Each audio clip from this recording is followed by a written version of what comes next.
Ó, eu vou te falar, hein? O Sampaoli e o Dorival tem que fazer exatamente isso aí, dar a mão um pro outro e rezar, porque, meu Deus do céu, os dois tiveram mais de uma semana pra arrumar a casa, deixar o time bonitinho pro jogo antes da final da Copa do Brasil. Só que eles voltaram pior, parece, e essa draga aí já dura desde o jogo da semifinal da Copa do Brasil, pros dois lados. O Gabigol é quem pode salvar o ano do malvadão. Esse recorte desde a semifinal contra o Grêmio é muito pequeno, né? Só 3 jogos, ele marcou um gol, só que tiveram umas outras coisinhas, umas intercorrências no meio do caminho. A festinha do poderoso Gabi que tirou a torcida do sério, e aí também tem que ser dito, né? Não existe aquela expulsão completamente infantil contra o Atlético Paranaense. Mas ó, muita atenção aqui, porque quando o assunto é final não precisa nem chamar o Gabigol, tá? Ele sempre aparece. Toda decisão com ida e volta já começa 1 a 0 pro Flamengo. Não tem discussão. 14 gols e 2 assistências em 23 jogos. Se você quiser outra coisa completamente bizarra, é só olhar esses números aqui. 9 títulos em 16 disputas. E de todas as finais que o Flamengo perdeu, ele só não marcou em 3 delas. Você quer mais o quê? E ó, do lado do São Paulo não tem pra onde fugir. O Caleri precisa fazer valer a musiquinha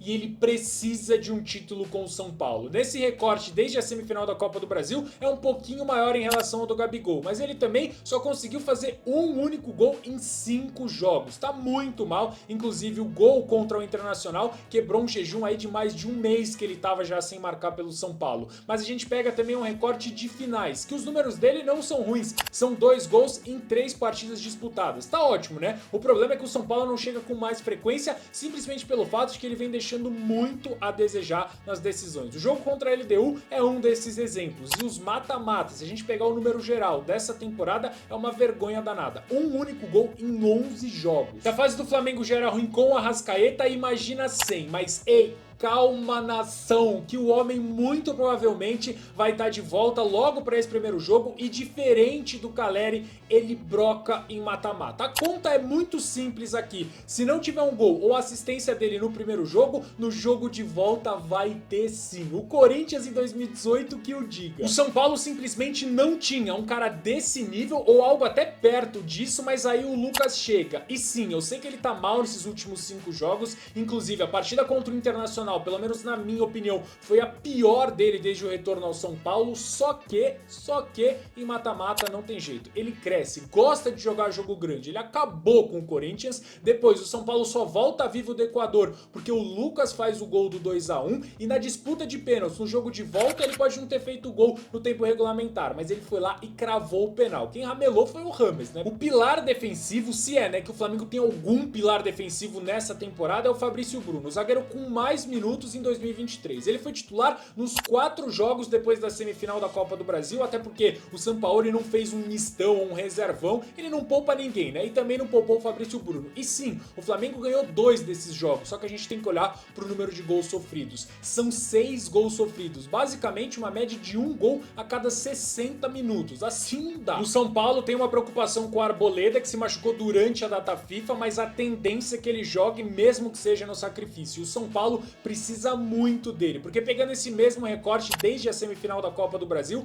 o São Paulo também sofreu 6 gols, mas com o Arboleda em campo foram só 2, ou seja, basicamente aí 1 gol a cada 150 minutos. Os outros 4 gols foram justamente nos 2 jogos que ele não tava, ou seja, se ele não jogar, a 0. Já o Dorival Júnior poupou contra o Botafogo e empatou. Até aí tudo bem, líder do Campeonato Brasileiro, mas agora reservão contra o Lanterna América Mineiro. E aí o São Paulo conseguiu reviver um time que não ganhava há 10 jogos. Enfrentou o Internacional e conseguiu de novo perder o Beira-Rio e reviver mais um time que não ganhava há também 10 jogos. Contra a LDU, o São Paulo ganhou. Foi a única vitória desde a semifinal da Copa do Brasil. Só que acabou com a eliminação nos pênaltis. Ou seja, é como se o São Paulo simplesmente não tivesse ganhado nenhum dos 5 jogos. Tirando na zaga, a individualidade do Flamengo supera a do São Paulo, mas assim, por muita coisa. Só que tem um único detalhe que esses números não vão mostrar. O ambiente do malvadão tá péssimo. Tem cara da diretoria